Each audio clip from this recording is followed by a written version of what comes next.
So guys, ito na yung naging itsura ng Ugreen Highchun Max 5C ko after almost a year. And kung mapapansin nyo, tanggal na yung pinaka-leather niya, even dito sa headrest. Sobrang gamit na gamit talaga to guys. Ito talaga yung number one pick ko when it comes to work na kailangan mo talaga ng low latency and also high fidelity or high quality sounds. And very useful to ngayon for my freelance work kasi napakaganda ng noise cancellation. Dahil malaki siya, malaki rin yung driver niya. So, mas maganda yung quality, mas accurate yung mga sounds na naririnig mo. Umaabot to ng 2 days kasi up to 48 hours yung battery life nito. So, hanggang ngayon, di ko pa rin siya charge pero meron pa siyang around 60 to 70%.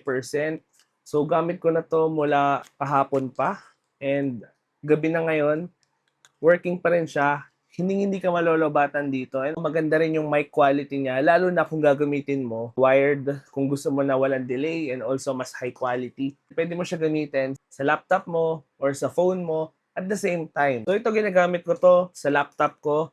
And kapag ginamit ko bigla yung phone ko, automatically, maririnig ko na siya dito sa headphones na to. Kaya isa to sa mga best-selling na quality headphones ni Ugreen. And murang-mura nyo na lang ito mabibili. Kaya if you're interested in this one, I'll just put the link down below and follow for more.